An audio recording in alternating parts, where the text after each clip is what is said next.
bit about Perrot Triple Hop earlier. Let's talk, it would be a shame not to talk about Golden Draak because you brought us a true treasure and a difference maker to the brewery recently. Oh, how about this? Can you tell us a little about the Brew Masters edition Golden Draak? It would be my pleasure, my friend. The Brew Master edition. This is a beer which I have made after my numerous trips to this wonderful country. I am impressed with the amount of beers that you make here in this country, and I decided to make something new. But first I would like to go back to the story of the dragon. If you look at the dragon, what do you see?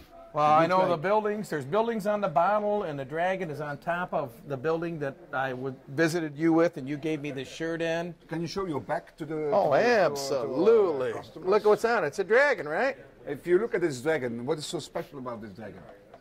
It looks like... Well, he's on the top of the building in the center of the town. Yeah, I can't remember why, Jeff. Tell me. Remind me. So if you ask the people, it's like the dragon looks like a Viking ship. It does. It's a gift from a Norwegian king, Sigmund Rasmussen, in the 11th century. He was on crusade to Jerusalem to make the Holy Land free. The Crusades, right. The Crusades. Got it. But he didn't get that far. He stopped in Constantinople, nowadays known as Istanbul. And Sigmund Rasmussen has donated the dragon to Istanbul. In the 13th century, Baudouin IX, the Duke of Flanders, became the Emperor of Constantinople. And he fell in love with this dragon. And he decided to, because he is the Emperor, he decided to take this dragon to the lower countries, to Flanders, my country. Belgium is an artificial country, never forget that. You have two parts in our country. You have the northern part, which is the good part, and you have the southern part, which is a little bit less. Wallonia? Wallonia. And there they speak French. In the north, they speak Flemish, like Correct. I speak Flemish. Correct. I've learned you some Flemish words, so you're well aware. I am aware of them. Most of them I can't repeat on camera, but that's a different story. Let's get back to the dragon. Okay. So this dragon looks like a Viking ship. It does. And I didn't tell you that story, but you know we don't like the Dutch. We don't like the Dutch. I have one good advice for you. Never do business with Dutch people. You know why? Why is that? If you do business with Dutch people, they will screw you. And there's a Flemish saying, you can only be screwed for once. Is that why they have so many brothels there? So, but I will tell you the story why. So, Baudouin IX had the same opinion about Dutch people that I had. So he built a cathedral in Watervliet, close to the Red Mouse, the bar where you have been to. Correct. And the flat land there, it's all flat in our country, right. it's all flat. So he built a cathedral, it's called the Cathedral of the North in Watervliet. It's about 10 minutes away of my brewery. And he built a cathedral in the 13th century, and he put this phenomenal dragon on top of the cathedral. That he got from Constantinople and brought back. He brought it back by boat, etc. I was not Wow. there, but it was phenomenal. So the stories about that, you can find them back in the history record of the dragon. And he built that cathedral there, and he built that cathedral at the border, because the country is all flat, so the Dutch could see from far this beautiful dragon. Can you imagine? It's gold, pure gold, so the sun is shining on it, it's covering the whole area. And it goes back to our culture. We are we Flemish people, we are Roman Catholics. So we try to work hard, like we are doing today. We're working very hard. Correct. But we try to share our wealth with everybody. We are happy to have friends. I even have friends in Michigan. I don't know if Dutch people have friends in Michigan. I don't think so. But it could happen. Right? So the Dutch, they are more like Protestant Calvinists, so they work even harder than we do. But they like to keep everything for themselves. They do like this more. So Baudouin IX had the same opinion about the Dutch that I have. And that's why he built that cathedral, just to piss off the Dutch, to show them what for a proud people we are. Maybe we work hard, but we like to party. We like to party. And we like to share our wealth with everybody. So, the Knights of Bruges and the Knights of Ghent didn't like that Baudouin IX, the Duke of Flanders, decided to build that cathedral there in the north and to put this beautiful statue, which is a dragon.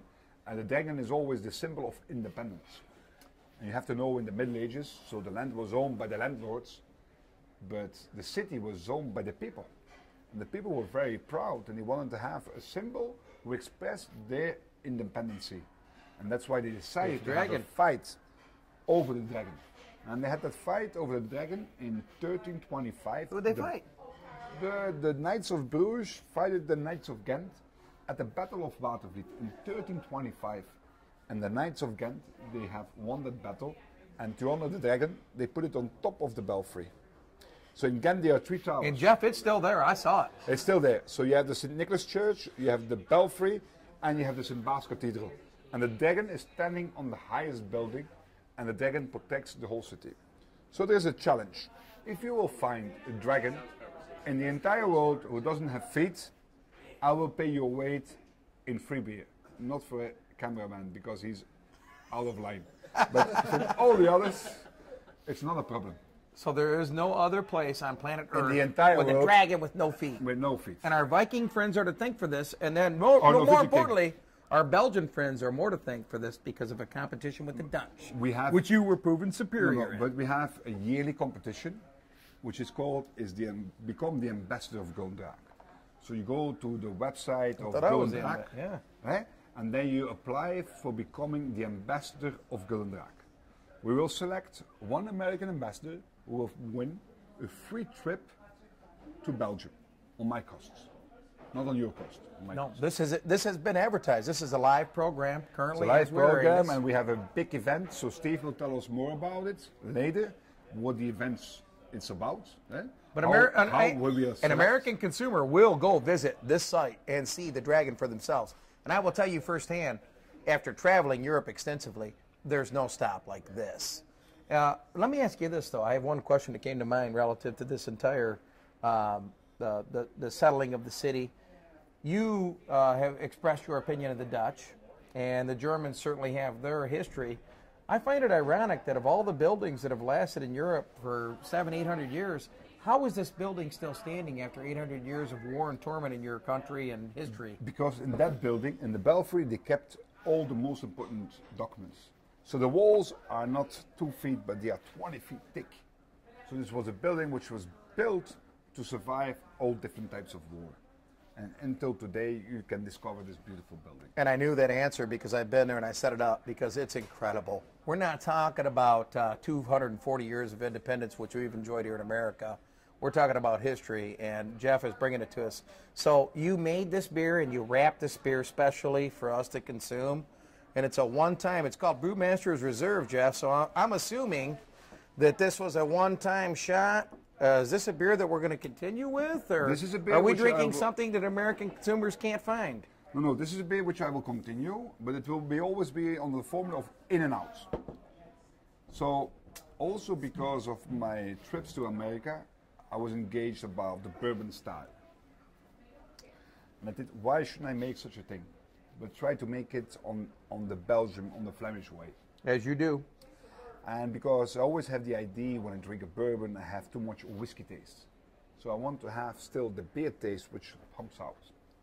So I thought, now it's 230 years of existence of my brewery next year. Why should we not start today with the celebration of this? And that's why I developed this beer. And it's a Gulden Draak. It's a regular Gulden Draak, which is a phenomenal beer, without adding the caramel, which I aged in whiskey barrels.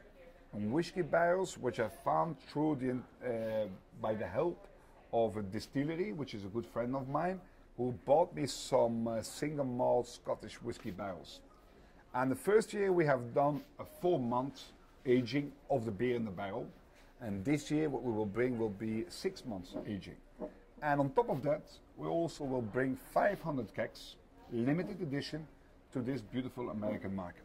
Yeah. So it is amazing. This beer is beyond what I have suspected. Let's pour it. Let's drink it. Let's check it out. So it's always important because the beer has aged a little bit. So I want to give you a little bit education about the ritual how to serve this beer.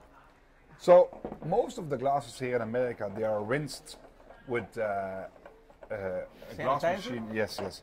So that's why I always first rinse my beer or my glass with the beer, so that I get some of the off flavors out. Pour it all the way around, right? The rinse. That I'm sure that we get already the aroma in the glass. Oh, yeah. Oh, yeah. So the aroma of the dishwasher or whatsoever is out already.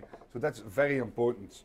So I try to do that. So we pass it to Ron's glass and Jim's glass and voila. Steve's glass. And Come on, friends, get in here. And the rest, then it's very important. We get the last glass. No The, problem there. We don't worry about that. the older the beer is that, because my beers, they are re-fermented.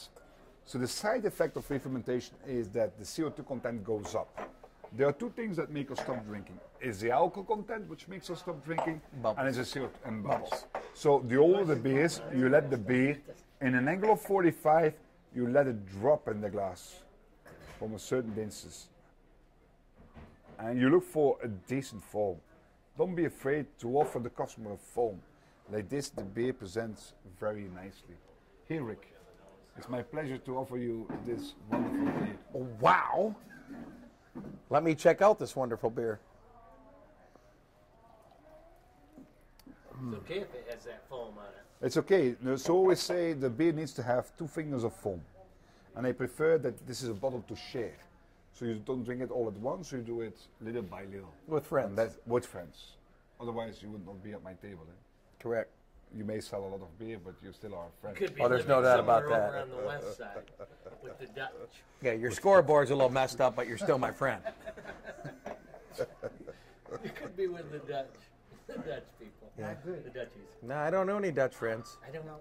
He was correct about that. I took stock in your conversation. I don't have any Dutch If the friends. Dutch cheat on you, it means that they have forgotten it. That's why one of those world brands is the biggest brand of the world. So cheers. So guys, I didn't add any caramel because I have done a test with the caramel, and the caramel had a negative influence on the aging of the beer. That's why it's Gulden Draak without caramel.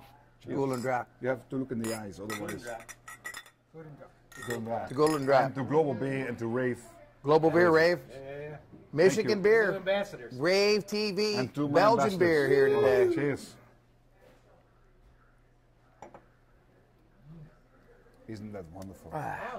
Let's eat our hamburger. Thank you.